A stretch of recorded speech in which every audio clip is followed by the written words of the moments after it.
Welcome back to Tales by Mini channel. இந்த Jews ஹிஸ்ட்ரியோட சீரீஸில் நம்ம லாஸ்ட் எபிசோட் பார்க்க போகிறோம். Episode number 22. இதில் இந்தியாவில் இருக்கிற யூதர்கள் பற்றி நம்ம பார்க்கலாங்க. மித்த இனங்களோட கம்பேர் பண்ணும்போது இந்தியாவில் இருக்கிற யூதர்களோட எண்ணிக்கை ரொம்ப ரொம்ப கம்மி தான். அவங்களில் பாதி பேர் மிசோரம் பகுதியிலையும் 25% ஆஃப் த பேர் மும்பையிலையும் இருக்காங்க.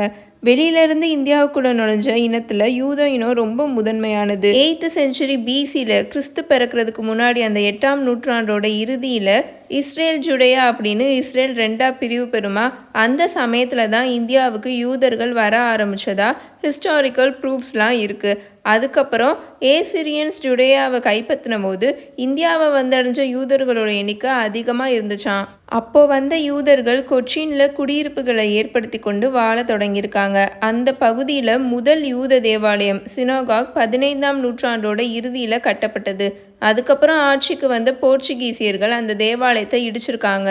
அண்ட் தென் டச் பீப்புள் அங்கே கேரளாவில் ஆட்சிக்கு வந்தக்கப்புறம் 1568 கொச்சினில் யூதர்கள்னால பர்தேசி சினாகாக் அந்த தேவாலயம் கட்டப்பட்டது. கொச்சினை ஆண்டு கொண்டிருந்த பராஜா அவரோட மட்டான்சேரி அரண்மனைக்கு பக்கத்தில் இருக்கிற நிலத்தை தேவாலயம் கட்டுவதற்காக கொடுத்துருக்காரு. இந்த தேவாலயத்தை கொச்சின் யூதர்கள் இன்னைக்கு வரைக்கும் அவங்களோட புனித சின்னமாக கருதி பாதுகாத்துட்டு வராங்க. இந்த மலபார் கொச்சின் ஜூஸ்க்கு பின்னாடி நிறைய ஹிஸ்ட்ரிஸ் இருக்குங்க. ஏன்னா அவங்க ஜீசஸ் கிரைஸ்ட் பிறக்கிறதுக்கு 562 வருஷத்துக்கு முன்னாடியே இங்கே இந்தியாவுக்கு வந்துட்டாங்க, கீழே கொச்சினுக்கு வந்துட்டாங்க. அதுக்கப்புறமே நிறைய பேர் இங்கே வந்துட்டே இருந்திருக்காங்க. ஜீசஸ் கிரைஸ்ட் பிறந்தக்கப்புறம் 70 ADயில் 70வது வருஷத்தில் அங்கே சாலமன் டெம்பிள்லாம் இடிக்கப்பட்டுச்சுல, அப்போல்லாம் நிறைய யூதர்கள் வந்து இங்கே கொச்சினுக்கு வந்திருக்காங்க. ஸோ அவங்களுக்கு பின்னாடி டிஃப்ரெண்ட்டாக எக்கச்சக்க ஹிஸ்ட்ரிஸ் இருக்குது, ப்ரூஃபும் இருக்குது. நிறைய யூதர்களோட ஆன்சஸ்டர்ஸ்லாம் அடுத்தடுத்து வந்து அவங்களோட டிசெண்டன்ஸ் கிட்ட என்ன சொல்லியிருக்காங்கன்னா, ஹீப்ரூ அரசர் சாலமோன் அங்கே பவரில் இருந்தும் போதே அவங்க எல்லாரும் இங்கே கொச்சினுக்கு வந்திருக்கதா சொல்லியிருக்காங்க. ஸோ அதான் ஒவ்வொரு நூற்றாண்டுலையுமே நிறைய பேர் இங்கே வந்துட்டே இருந்தனால அவங்களுக்கு பின்னாடி நிறைய வரலாறு இருக்குது. அங்கே மட்டன்சேரியில் ஒரு சினாகா கட்டினாங்கன்னு சொன்னேன் இல்லையா, தேவாலயம் கட்டினாங்களா, அது பார்த்தீங்கன்னா it belongs to Pardesi Jews. They are descendants of Sephardim. ஷெஃபர்டம்னா ஷெஃபாடிக் ஜூஸ் அப்படின்னு அவங்கள சொல்லுவாங்க. ஐபீரியன் பெனின்சுலா ஸ்பெயின் அண்ட் போர்ச்சுகலில் ஒட்டி இருக்கும். அங்கே இருக்கிற ஜூயிஷ் கம்யூனிட்டி பீப்புளை தான் ஷெஃபாடிக் ஜூஸ் அப்படின்னு சொல்லுவாங்க. இந்த ஷெஃபாடிக்குன்ற வார்த்தை எப்படி வந்துச்சுன்னா, ஹீப்ரூவில் ஐபீரியானா ஷெஃபராட், அது காலப்போக்கில் மாறி ஷெஃபாடிக் அப்படின்னு கூப்பிட ஆரம்பிச்சிட்டாங்க. அங்கே ஐபீரியாவில் ஜூயிஷ் பீப்புள் நல்லா வாழ்ந்துட்டு வந்துட்டு இருந்தாங்க. பட் நடுவில் அங்கே யூரோப் ஃபுல்லாக யூதர்களை விரட்டி அடித்தாங்களா, நம்ம முன்னாடிலாம் பார்த்தோம்ல ப்ரீவியஸ் எபிசோட்ஸில். அந்த டைம் இவங்க அங்கேருந்து துரத்தி அடிக்கப்பட்டாங்க. And then Middle East, North Africa இங்கெல்லாம் யூதர்கள் வாழ்ந்துட்டு இருந்தாங்களே, அவங்க எல்லாரும் இந்த Sephardic religious customs, legal traditions இதெல்லாம் அவங்க அடாப்ட் பண்ணிக்க ஆரம்பிச்சிட்டாங்களா. ஸோ அவங்க எல்லாருமே பொதுவாக ஷெஃபாடிக் ஜூஸ் அப்படின்னு சொல்ல ஆரம்பித்தாங்க. சம்டைம்ஸ் இந்த ஷெஃபாடிக் கம்யூனிட்டி யூதர்கள் வாழ்ந்துட்டு இருக்கிற இடத்துல வந்து செட்டிலான அஷ்கனாசி ஜூஸையுமே சம்டைம்ஸ் அவங்க ஷெஃபாடிக் ஜூஸ் அப்படின்னு சொல்லுவாங்க. இதில் பார்த்திங்கன்னா இந்த அஷ்கனாசி ஜூஸ் சொன்னேன் இல்லையா, இவங்களாம் இந்த ஜெர்மனி, நார்த்தன் ஃப்ரான்ஸு, இட்டாலி இங்கேருந்து எமர்ஜ் ஆனவங்க. யூதர்கள்லேயே இந்த மாதிரி டிஃப்ரெண்ட் இது இருக்குது, கம்யூனிட்டி இருக்குது. அதாவது எந்த இடத்துலேருந்து அவங்க வராங்களோ அவங்கள வந்து இந்த அஷ்கனாசி ஜூஸ், ஷெஃபாடிக் ஜூஸ் அந்த மாதிரிலாம் சொல்லுவாங்க. இந்த உலகத்தில் மொத்த ஜூயிஷ் பாப்புலேஷனில் இந்த ஷெஃபாடிக் ஜூஸ், அஷ்கனாசி ஜூஸ் இவங்களாம் ரொம்பவே அதிகங்க. யூஎஸ் அண்ட் பிரிட்டனில் இருக்கிற யூதர்களோட ஜூஸோட ரூட்ஸ்லாம் மோஸ்ட்லி இந்த அஷ்கனாசி ஜூஸாக தான் இருப்பாங்க. ஏன்னா இவங்களாம் அங்கேருந்து ரொம்ப துரத்தி அடிக்கப்பட்டாங்க. முக்கியமாக குருசைடர்ஸ் வரப்போலாம் ஃபுல்லுமே யூரோப்லேருந்து ரொம்பவே துரத்தி அடிக்கப்பட்டாங்களா. ஸோ இவங்களாம் அங்கே தான் அவங்க ஓடினாங்க அவங்களோட உயிரை காப்பாற்றிக்கிறதுக்காக. ஸோ இங்கே கொச்சினில் அந்த மட்டன்சேரியில் அந்த சினாகா கட்டினாங்க இல்லையா, பர்தேசி ஜூஸ், அவங்க பார்த்திங்கன்னா ஸ்பெயின்லேருந்து 1492 1492 எக்ஸ்பெல் பண்ணப்பட்டவங்க. அங்கேருந்து ஃபுல்லாக யூதர்களை துரத்தி அடித்தாங்களே. ஸோ அப்போ அங்கேருந்து அவங்க இங்கே வந்தவங்க. பட் 2015 கணக்கெடுப்பு படி கொச்சினில் அந்த மட்டன்சேரி ஜூஸ் இருக்காங்களே, அந்த பர்தேசி ஜூஸ் அப்போ வந்தவங்க, அவங்க வந்து இப்போது அந்த சினாகாவுக்கு சொந்தமானவங்க வந்து 6-7 மெம்பர்ஸ் தான் இருக்காங்களாம். ஏன்னா நிறையாவே நடுவில் கிளம்பிட்டாங்க. அதுவும் யூதர்களுக்குன்னு தனியாக ஒரு நாடு வந்ததுக்கப்புறம், இஸ்ரேல் உருவானக்கப்புறம் நிறையா பேர் இங்கேருந்து அங்கே போயிட்டாங்க. இந்தியன் ஜூஸ்லாம், மலபார் கொச்சின் ஜூஸ்க்கு நிறைய ஹிஸ்டாரிக்கல் ப்ரூஃப்ஸ்லாம் இருக்குங்க. நிறைய விஷயங்கள் அவைலபிளாக இருக்குது இங்கே கொச்சின்லேயே. அதில் ஜோசப் ரபான் அப்படின்றவர் பார்த்திங்கன்னா ஒரு பிஸ்னஸ் மேன். அவர் ஒரு யூதர் ட்ரேடர், நிறையா ட்ரேட் பண்ணிட்டு இருந்தாங்க அங்கே கொச்சின் போர்ட்லேருந்து. அவருக்கு சேர அரசர் பாஸ்கர ரவிவர்மா கொடுத்த செம்பு தகடெல்லாம் இப்போவுமே இருக்குது. அதில் பார்த்திங்கன்னா அந்த ஜோசப் ரபான் இருக்கார் இல்லையா, அவருக்கு கிட்டத்தட்ட அரிஸ்டோக்ராட் ராயல் ஃபேமிலிஸ்க்கு என்னென்னலாம் கொடுப்பாங்க, ஒரு ராஜ குடும்பத்துக்கு என்னென்ன சிறப்பு சலுகைகள்லாம் இருக்கும், அது எல்லாமே அவருக்கு கொடுத்துருக்காங்க. யாருன்னா அந்த பாஸ்கர ரவிவர்மா அப்படின்ற சேர அரசர். அதில் என்ன இருக்கும்னா அஞ்சுவண்ணம் அப்படின்ற ஒரு வில்லேஜ் இருக்குது. அந்த வில்லேஜ் மொத்தமுமே ஜோசப் ரபானுக்கும் யூதர்களுக்கும் தான் சொந்தம்னு எழுதி கொடுத்துருக்காங்க. அடுத்து அந்த அஞ்சுவண்ணம் வில்லேஜ் ஃபுல்லுமே அடுத்தடுத்து வரப்போகிற அந்த யூதர்களோட டிசெண்டன்ஸ் இருக்காங்க இல்லையா, வம்சாவளியினர், அவங்களுக்கு தான் சொந்தம்னு எழுதி கொடுத்துருக்காங்க. அது எப்போ வரைக்கும்னா இந்த பூமியும் இந்த சந்திரனும் இந்த பிரபஞ்சத்தில் இருக்கிற வரைக்கும்னு அந்த செம்பு தகடுல எழுதியிருக்கு. நிறைய ஜூஸ் அப்போ அந்த மலபார் கோஸ்ட்டில் கொடுங்காலூர் அப்படின்னு ஒரு ஊர் இருக்கும், அதை முயிரிக்கோடு அப்படின்னு சொல்லுவாங்க, அங்கே தான் வந்து செட்டில் ஆகிட்டு இருந்தாங்க. அவங்க எல்லாரும் இளவரசரா, அந்த கொச்சின் ஜூஸ் எல்லாத்துக்குமே இளவரசரா ஜோசப் ரபான் தான் நியமிக்கப்பட்டார். அந்த யூதர்கள் எல்லாருமே ஆட்சி செய்கிறதுக்கு எல்லா உரிமையும் ஜோசப் ரபானுக்கு தான் கொடுத்தாங்க. அண்ட் அஞ்சுவண்ணம் ஊரோட டேக்ஸ் முதற்கொண்டும் ஜோசப் ரபானோட பாக்கெட்குள்ளே தான் போய் சேரும், அவருக்கு தான் அந்த உரிமை. பட் அது மட்டும் இல்லைங்க, எக்கச்சக்க விஷயங்கள் ஒரு அரச குடும்பத்துக்கு என்னென்ன இருக்குமோ அது எல்லாமே இவருக்கு அவங்க கொடுத்தாங்க. கிட்டத்தட்ட 72 ரைட்ஸ், அவங்களுக்கு என்ன வேணாலும் அவங்க அந்த ஊரில் கட்டிக்கலாம், எவ்வளோ தேவாலயங்கள் வேணாலும் கட்டிக்கலாம், எவ்வளோ ப்ராப்பர்ட்டியை வேணாலும் அவங்க ஓன் பண்ணலாம், எந்த ஒரு கண்டிஷன்ஸுமே அதில் இருக்காது. அப்புறம் பேலன்குயின் இருக்குல்ல, அது பேர் என்னது, பல்லாக்கு இருக்குல்ல, முன்னாடிலாம் பார்த்திங்கன்னா இப்போது 2 வீலர்ஸ் கார்ஸ் எல்லாருமே நம்ம யூஸ் பண்ணலாம்ல, அப்போல்லாம் அப்படி கிடையாது. அந்த பல்லாக்கு கூட அரச குடும்பத்தில் இருக்கிறவங்க மட்டும்தான் யூஸ் பண்ணணும், வேறு யாருமே எந்த மக்களுமே அதை யூஸ் பண்ணக்கூடாது. ஸோ அதுக்கான உரிமையை கூட ஜோசப் ரபானுக்கு அவங்க கொடுத்தாங்க. முயிரிக்கோடில் வந்து வியாபாரம் பண்ணுற மித்த செட்டிலர்ஸ்லாம் கண்டிப்பாக சேர அரசருக்கு டேக்ஸ் கட்டணும், வரி கட்டணும். ஆனால் இவங்க கட்டணும், ஜோசப் ரபான் கட்டணுன்ற எந்த ஒரு அவசியமும் இல்லை. அங்கே வருதில் இந்த டோல்ஸ்லாம் வாங்குவாங்களே, வண்டி அப்புறம் போட்டுலாம் வரும்ல, அதுக்கு காசு வாங்குவாங்களே, அது முதற்கொண்டும் ஜோசப் ரபானுக்கு தான் போய் சேரும். அப்புறம் முயிரிக்கோடில் இருக்கிற மித்த எல்லா செட்டிலர்ஸ்க்கான ரைட்ஸுமே ஜோசப் ரபானுக்கு தான் கொடுத்தாங்க. நல்லா டெக்கரேட் பண்ணப்பட்ட துணிகள், ஃபேப்ரிக்ஸ்லாம் இருக்கும் இல்லையா, அதெல்லாம் இவங்க குடும்பத்தில் இருக்கிறவங்க போட்டுக்கலாம். இதெல்லாம் பார்த்தீங்கன்னா முன்னாடி எல்லாத்துக்குமே இந்த உரிமை கிடையவே கிடையாது. அரச குடும்பத்தை சேர்ந்தவங்க மட்டும்தான் இந்த மாதிரி நல்லா அலங்காரம் பண்ண துணிகள், அந்த ஃபேப்ரிக்ஸ் எல்லாமே யூஸ் பண்ண ரைட்ஸ் இருந்துச்சு, வேற யாருமே யூஸ் பண்ணக்கூடாதுங்க. ஆனால் அந்த உரிமையை கூட இவங்க குடும்பத்தில் இருக்கிறவங்களுக்கு சேர அரசர்கள் கொடுத்தாங்க. இவங்க கொடை பிடிச்சிட்டு போகலான்ற அந்த உரிமையையும் கொடுத்தாங்க. அதுவும் முன்னாடி யாருக்குமே கிடையாது. கொடைலாம் சர்டைன் பீப்புள் மட்டும் தான் பிடிக்கணும், வேறு யாருமே எந்த பொதுமக்களுமே கொடை பிடிச்சிட்டுலாம் போகக்கூடாது, அந்த உரிமை இவங்களுக்கு கொடுத்தாங்க. வீட்டு முன்னாடி ஆர்ச் கட்டிக்கலாம், அந்த உரிமை கொடுத்தாங்க.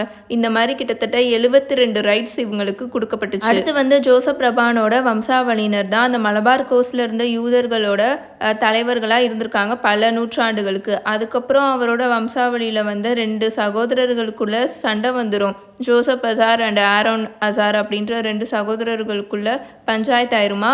ஸோ அடுத்து ஃபுல்லாக பிரச்சனையாக ஆக ஆரம்பிச்சிடும்.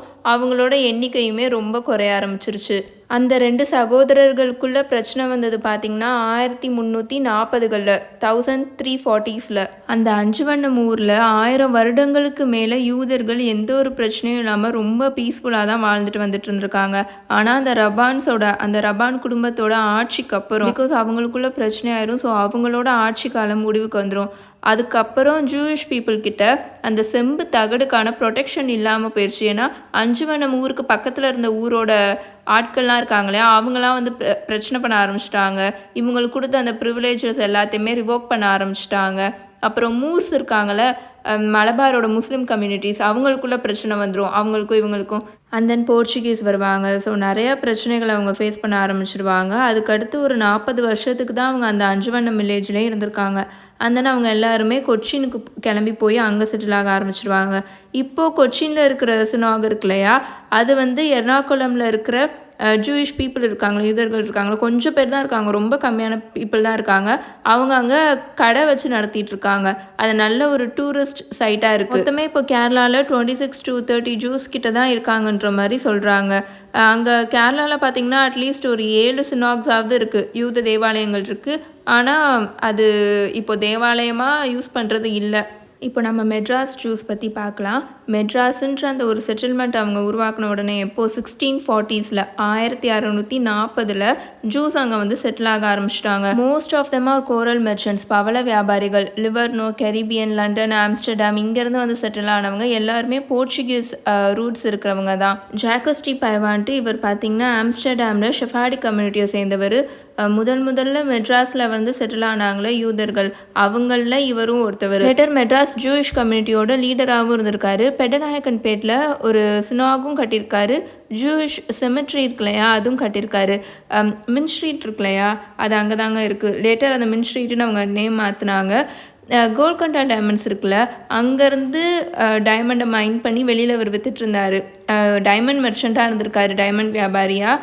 நல்ல பவரில் இருக்கிறவங்க கூட நல்ல ரிலேஷனில் இருந்தனால சென்ட் ஜார்ஜ் ஃபோர்ட் இருக்கு இல்லையா, ஜார்ஜ் கோட்டை, அங்கே இவர் வாழ்கிறதுக்கான, இவரோட ஃபேமிலி வாழ்கிறதுக்கான பெர்மிஷனும் இவருக்கு கொடுத்தாங்க. 1670s 1670களில் மெட்ராஸில் மட்டும் கிட்டத்தட்ட 3000க்கும் மேலே போர்ச்சுகீஸ் யூதர்களோட பாப்புலேஷன் இருந்திருக்கு. ஜாக்வஸ் டி பைவா இறந்து போகிறதுக்கு முன்னாடி the colony of Jewish traders of Madrasapattinam, இவங்களுக்குன்னு ஒரு தனியாக ஒரு காலனியவே அவர் உருவாக்குனார். இதனால் போர்ச்சுகீஸ் ஜூஸ் இருக்காங்களா, லிவர்னோலேருந்து வரவங்க, கரீபியன்லேருந்து வரவங்க, லண்டன், ஆம்ஸ்டர்டாம் இங்கேருந்து வரவங்களாம் மெட்ராஸில் வந்து செட்டில் ஆகிறதுக்கு ரொம்பவே அவங்களுக்கு ஹெல்ப்ஃபுல்லாக இருந்திருக்கு. அப்போ அந்த யூதர்கள் எல்லாரும் பண்ணிகிட்டு இருந்த கோரல் பிஸ்னஸ்னால தான் கோரல் மெர்ச்சன்ட் ஸ்ட்ரீட்னே பேர் வந்தது. இப்போ மகாராஷ்டிராவில் இருக்கிற யூதர்கள் பற்றி பார்க்கலாம். இவங்கள பென்னே இஸ்ரேல் அப்படின்னு சொல்லுவாங்க. 2100 இயர்ஸ்க்கு முன்னாடி, 2100 ஆண்டுகளுக்கு முன்னாடி நடந்த ஒரு கப்பல் விபத்தில் தப்பிய 7 யூத குடும்பத்தினர், 7 ஃபேமிலிஸ் அங்கேருந்தும் அவங்க உயிர் தப்பி ஓடி வந்திருக்காங்க. அப்போ அந்த கடலில் கப்பல் விபத்துக்குள்ளாயிரும். அரேபியன் சீல வந்து கரை ஒதுங்கியிருக்காங்க. இப்போ இருக்கிற சவுத் ஆஃப் மும்பையில் அவங்க அங்கே இருக்கிற மகாராஷ்டிரா மக்கள் கூட சேர்ந்து கலந்து வாழ தொடங்கிட்டாங்க. இன்றைக்கி நல்லா பல்கி பெருகி நல்லா வாழ்ந்துட்டுருக்காங்க. அவங்களோட கலாச்சாரத்தை கைவிடாமல் அதே சமயம் இங்கே இருக்கிற கலாச்சாரத்தையும் ஏற்றுட்டு ஒரு புதுவித வாழ்க்கை முறையை அவங்க ஃபாலோ பண்ணுறாங்க. இவங்க பேசுகிற மொழி பார்த்திங்கன்னா ஜுடேயோ Marathi. 1950s and 60s 50 and 60களில் மும்பையில் நிறைய பென்னே இஸ்ரேல் கம்யூனிட்டி வாழ்ந்துட்டு வந்துட்டு இருந்திருக்காங்க, நல்லா வாழ்ந்துட்டு வந்துட்டு இருந்திருக்காங்க. அண்ட் தென் அவங்க இஸ்ரேலுக்கு இமிக்ரேட் ஆகி போயிட்டாங்க. அவங்கள அங்கே இஸ்ரேலில் ஹோடிம்ஸ் அப்படின்னு சொல்லுவாங்க. ஹோடிம்ஸ்னால் இந்தியன்ஸ்னு அர்த்தம். இப்போ இஸ்ரேலில் இந்த பென்னே இஸ்ரேல் கம்யூனிட்டி, இந்த இந்தியன்ஸ் பார்த்திங்கன்னா நல்ல பெரிய பெரிய பொசிஷன்ஸ்க்குலாம் ரைஸ் ஆகி போயிட்டாங்க. ஆனால் இந்தியாவில் இவங்களோட பாப்புலேஷன் ரொம்ப கம்மியாயிருச்சு, ரொம்பவே சுருங்கிருச்சு. இந்த பென்னே இஸ்ரேலி பீப்புள் இருக்காங்களே, இந்த யூதர்கள், இவங்க வெறும் அந்த 7 குடும்பத்தில் இருந்து வந்த வம்சாவளியினர் தானே, அந்த கப்பல் ஆக்சிடெண்ட்டில் வந்தவங்க தானே. ஸோ இவங்க பார்த்திங்கன்னா இங்கே இந்தியாவுக்கு வந்த உடனே, மகாராஷ்டிராவுக்கு வந்த உடனே அங்கே அந்த மராத்தி பீப்புளெலாம் ஃபாலோ பண்ணிகிட்டு இருப்பாங்களே, கல்ச்சர்ஸ், ட்ரெடிஷன்ஸ், அதையும் இவங்க எடுத்து ஃபாலோ பண்ண ஆரம்பித்தாங்க. ஸோ இவங்களோட ஆல்ரெடி இவங்கக்கிட்ட இருந்த அந்த சம்பிரதாயத்தையும் இதையும் சேர்ந்து மிக்ஸ் பண்ணி தான் இவங்க வாழ்ந்துட்டு இருந்தாங்க. அடுத்து இவங்க இங்கேருந்து திரும்ப இமிக்ரேட் ஆகி இஸ்ரேலுக்கு போகும்போது அது கொஞ்சம் கான்ட்ரவர்சி ஆச்சு. ஏன்னா இவங்க அதே தானே அங்கேயும் போய் ஃபாலோ பண்ணுவாங்க. ஏன்னா இவங்களோட மூதாதையர்கள் அந்த மாதிரி தான் ஃபாலோ பண்ணிட்டு வந்திருக்காங்க. ஆனால் அங்கே இருக்கிற ரப்பைஸ் அதை அக்செப்ட் பண்ணல, இவங்க ஏதோ டிஃப்ரெண்ட்டாக பண்ணுறாங்க அப்படின்ற மாதிரி சொல்லிட்டு இருந்தாங்க. ஆனால் அங்கே போயிட்டு அங்கே இருக்கிற யூதர்களெல்லாம் இவங்க கல்யாணம் பண்ணிக்கிட்டாங்க, மாற்றி மாற்றி கல்யாணம் பண்ணி அவங்க எல்லோரும் இப்போ ஒரு கம்யூனிட்டியாக அங்கே வாழ்ந்துட்டுருக்காங்க. பட் இந்தியாவில் இவங்களோட பாப்புலேஷன் ரொம்பவே சுருங்கிருச்சு. அது எப்படி சுருங்குனா, பாதி பேர் அங்கே இஸ்ரேலுக்கு போயிட்டாங்க, மீதி பேர் என்ன பண்ணுவாங்கன்னா இங்கே இந்தியாவில் இருக்கிற மித்த பீப்புளெலாம் இருக்காங்களா, மித்த ரிலீஜனில் இருக்கிற பீப்புளை கல்யாணம் பண்ணிப்பாங்க, மித்த கம்யூனிட்டியில் இருக்கிற பீப்புளை கல்யாணம் பண்ணிப்பாங்க. ஸோ கொஞ்சம் கொஞ்சமாக அவங்களோட ஐடென்டிட்டி வந்து போக ஆரம்பிச்சிடும். நீங்கள் லீலா சாம்சன் கேள்விப்பட்டிருப்பீங்கன்னு நினைக்கிறேன். தமிழ் மூவிஸ்லலாம் அவங்க நடிச்சிருக்காங்க. பரதநாட்டியம் டான்ஸர், அவங்க ஃபோட்டோ கூட அட்டாச் பண்ணுறேன். ஆக்சுவலி இவங்களோட ஃபாதர், இவங்களோட அப்பா பென்னே இஸ்ரேலைட் தான், ஒரு யூதர் தான். இவங்களோட அம்மா குஜராத்தி, ரோமன் கேத்தலிக். ஸோ இந்தியாவிலேருந்து நிறைய யூதர்கள் இந்த மாதிரி வேறு கம்யூனிட்டியில் இருக்கிறவங்க, வேறு ரிலீஜன் ஃபாலோ பண்ணுறவங்க, வேறு லாங்குவேஜ் பேசுகிறவங்க, இந்த மாதிரி மாற்றி மாற்றி கல்யாணம் பண்ணிக்கிட்டாங்க. ஆதித்ய ராய் கபூர் இருக்காங்களே, பாலிவுட் ஆக்டர், அவங்க அப்பா ஒரு பஞ்சாபி ஹிந்து, அவங்க அம்மா ஒரு ஜூயிஷ் தான். Prameela, the first miss India பட்டம் வென்றவங்க, இவங்களோட பேர் ஆக்சுவலி எஸ்தர் விக்டோரியா ஏப்ரஹாம். இவங்களும் ஒரு யூதர். இவங்க பாக்தாதி ஜூயிஷ் ஃபேமிலியை சேர்ந்தவங்க. ஆப்கானிஸ்தான், பாகிஸ்தான், காஷ்மீர், இங்கெல்லாம் எக்கச்சக்கமாக அவ்வளோ யூதர்கள் இருந்திருக்காங்க.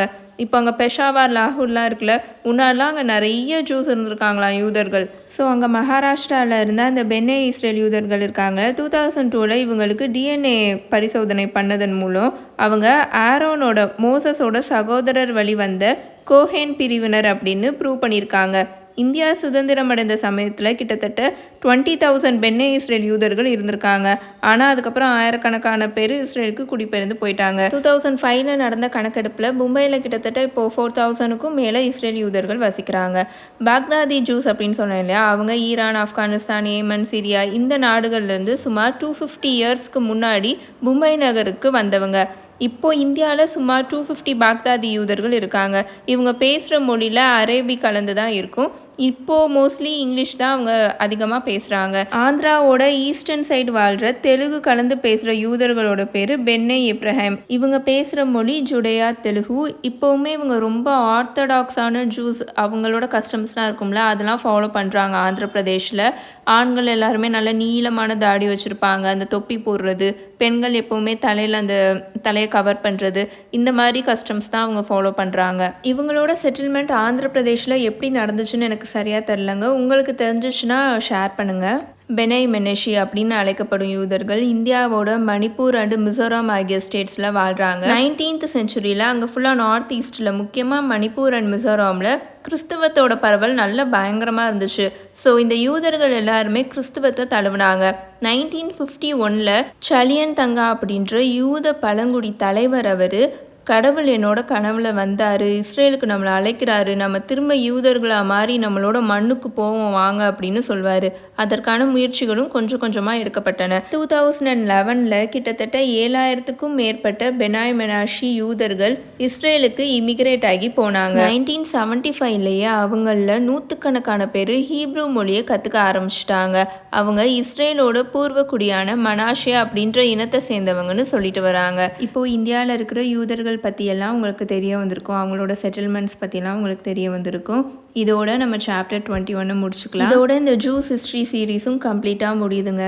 இந்த சீரீஸை நான் ஸ்டார்ட் பண்ணும்போது பெருசாலாம் என்னோடய மைண்டுக்குள்ளே எதுவும் இல்லை, நம்ம இப்படி பேசணுமா அப்படி பேசணுமா அந்த மாதிரிலாம் எதுவும் இல்லை. ஒரே ஒரு விஷயம் மட்டும்தான் இருந்தது, தேவையே இல்லாமல் யாருக்கும் எதிராக எந்த ஒரு ஹேட்ரடையும் ஸ்ப்ரெட் பண்ணிடக்கூடாது அப்படின்னு. ஹிஸ்ட்ரியில் என்ன இருக்கோ அதை பற்றி மட்டும்தான் பேசியிருக்கேன். யூதர்களோட நம்பிக்கை, அவங்களோட பழக்க வழக்கம், அவங்க எங்கெங்கெல்லாம் போனாங்க, எங்கெங்கெல்லாம் அவங்களோட செட்டில்மெண்ட்ஸ் நடந்தது, ஒவ்வொரு நாடுகளுக்கு அவங்க போகும்போது என்ன நடந்துச்சு, ஸோ அதெல்லாம் பற்றி கவர் பண்ணணும்னு இருந்தேன். ஒரு வழியாக கவர் பண்ணி முடிச்சிட்டேன். இந்த சீரீஸ் மூலியமாக உங்களுக்கு இவங்களோட அந்த ஆரிஜின்லேருந்து இப்போ இருக்கிற வரைக்கும் பேசிக்காக இருக்கிற எல்லா விஷயங்களும் தெரிய வந்திருக்கும்னு நினைக்கிறேன். நடுவில் 2 வீடியோஸை யூடியூபே ஸ்டாப் பண்ணி ரிவ்யூவில் போட்டு வச்சுட்டாங்க. 24 hours கழிச்சு தான் பப்ளிஷ் பண்ண முடியும்னு. அப்புறம் நிறைய கமெண்ட்ஸ் வந்து எனக்கு தெரியவே மாட்டேது, ஏன் அதில் என்ன இருக்குன்னு எனக்கு தெரியல, அதையும் ஏதோ ஸ்டாப் பண்ணுறாங்க. இதெல்லாம் சென்சிட்டிவான டாபிக்ஸ் அப்படின்றனால ஹைட் பண்ணுறாங்களோ, கொஞ்சம் யோசிக்கிறாங்களோ அப்படின்ற மாதிரி தோணுது, என்னன்னு தெரியல. எனிவே ஒரு வழியாக நம்ம இதை கம்ப்ளீட்டாக முடிச்சிட்டோம். உங்களுக்கு பின்னாடி இருக்கிற மிகப்பெரிய ஹிஸ்ட்ரி பற்றி நீங்களே பார்த்துருப்பீங்க, எவ்வளோ பெரிய ஹிஸ்ட்ரின்னு, அவங்க எங்கெங்கெல்லாம் போயிருக்காங்க, எங்கெங்கெல்லாம் செட்டில் ஆகிருக்காங்க அப்படின்னு. ஸோ நீங்கள் என்ன நினைக்கிறீங்கன்னு மறக்காமல் கீழே கமெண்ட் செக்ஷனில் சொல்லுங்கள். உங்களுக்கு இந்த ஹோல் சீரீஸே, இந்த ஹோல் இவ்வளோ எபிசோட்ஸுமே என்ன மாதிரி இருந்துச்சு எல்லாமே நீங்களும் ஷேர் பண்ணுங்கள் மறக்காமல். இதே மாதிரி இன்னொரு நல்ல சீரீஸில் வந்து நான் உங்களை மீட் பண்ணுறேன். Until then bye bye. Tales by mini.